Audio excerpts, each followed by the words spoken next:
Hello viewers, welcome to our live session. Today we have with us Dr. Abhijit Bagde, Consultant Paediatrician and Intensivist, Apollo Hospitals, Navi Mumbai. Today we will discuss about importance of sleep for children. So doctor, why we are discussing sleep today? When we assess the growth and development of a child, the growth is a physical growth and development involves mental and social development. And while we are assessing that, there are various factors associated with it. One is obviously genetic factors or the hereditary inheritance which the child has, the nutrition, growth, exercise, the psychosocial atmosphere, that means the learning, the social support the child gets, and also very important is the sleep. How does the sleep, how does a child sleep? So we'll talk about it more in details. So doctor, why sleep is so important? As I told you, sleep is involved in this development and growth of the child. But we know that sleep is responsible for healing, the rest, but also a child who has slept well will have good performance, good mood, ability to learn on the next day. And this habit, when maintained for long, the child will have its consequences on growth and development. Also very important is typically children or adults who are sleep deprived do have their consequences in the form of irritability, difficulty in concentration, having chronic diseases like diabetes or any aches and pains.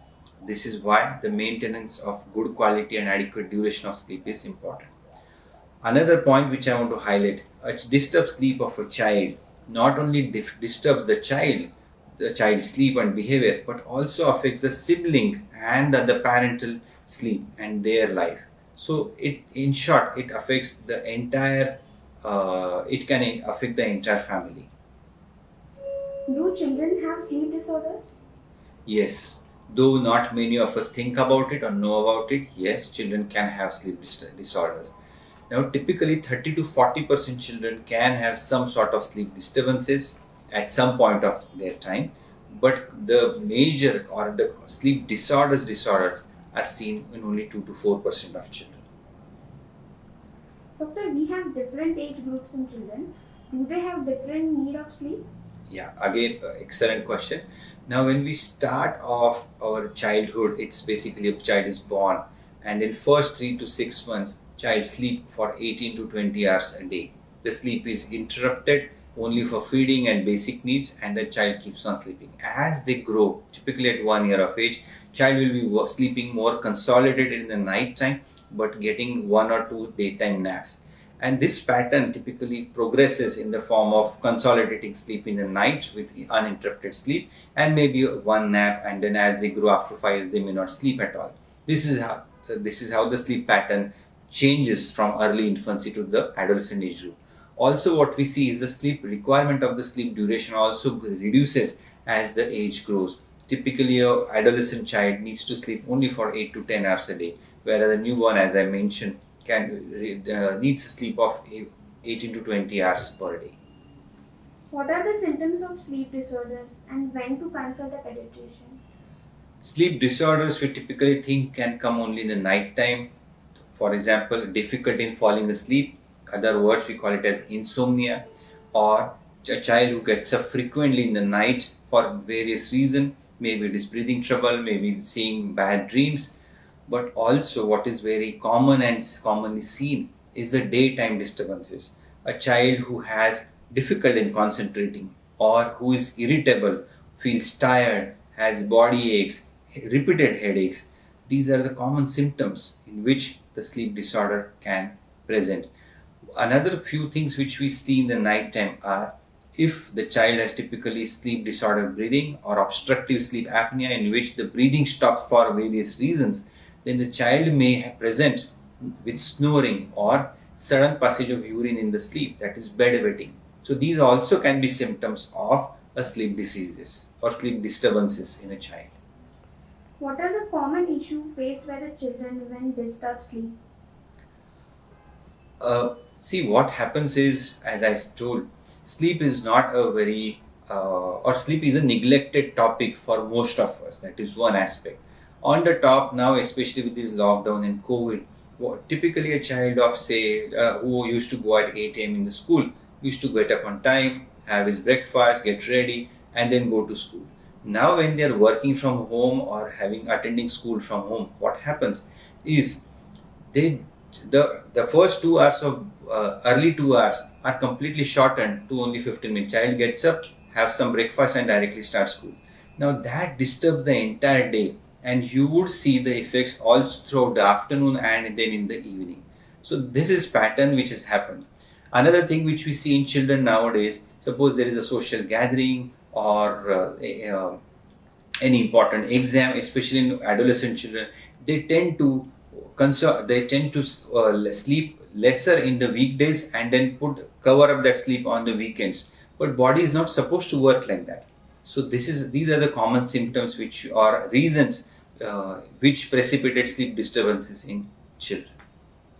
Doctor, what are the different type of sleep disorders? There are a couple of common sleep disorders or common group of sleep disorders. One is insomnia, that is difficult in falling asleep. Second is sleep related breathing disorder. For example, a child who has really enlarged tonsils or somebody who is really obese. What happens is that the airway tissues, that is your throat and pharyngeal areas, they become floppy and they can block the airway, and that leads to snoring and breathing difficulty. Third is parasomnia, in which they may have sleepwalking, sleep talking, nightmares. These are the common types of it. And the fourth is sleep related movement disorders, in which child may have, for example, child who keeps on moving in the night. We call them as restless leg syndrome, or a child who has sleep myoclonus. So they keep on abnormally moving in the night. These are the common types of sleep disorders in children. Doctor, how do you diagnose this problem? Very good question again. So one is the awareness about it. Okay, so once we are aware that sleep disorders are common and we have to work on it, then you will notify them. Number two, many of the times what we need is basically a good history taking, maintaining a sleep diary. At what time the child slept, when did he have dinner, what time he got up in the morning, was it a disturbed sleep, was he snoring, is it related to something else? These are the factors, when you maintain a sleep diary, are very essential for looking into that or assessing the child's condition.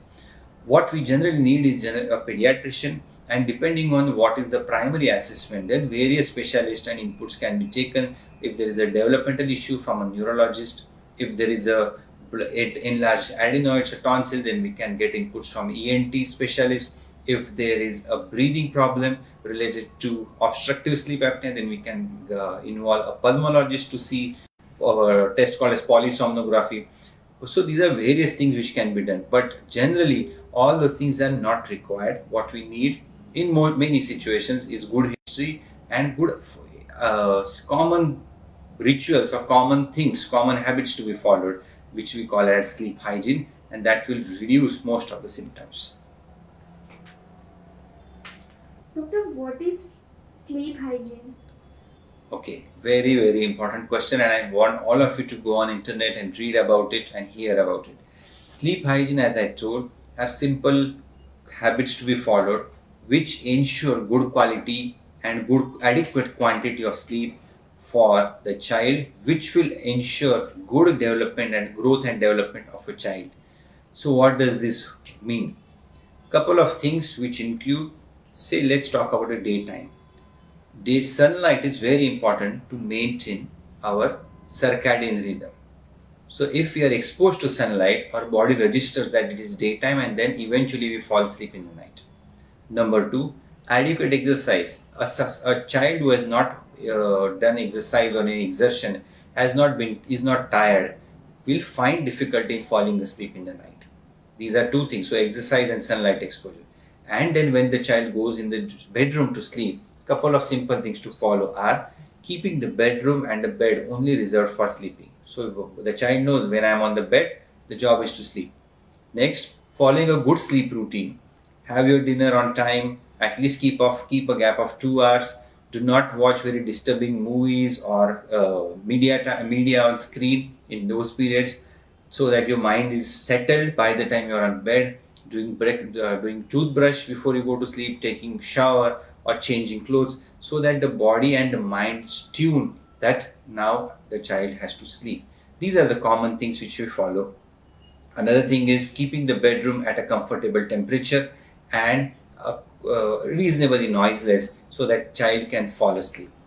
When we talk about the continuation of sleep, what we need to focus on keeping the environment peaceful, comfortable.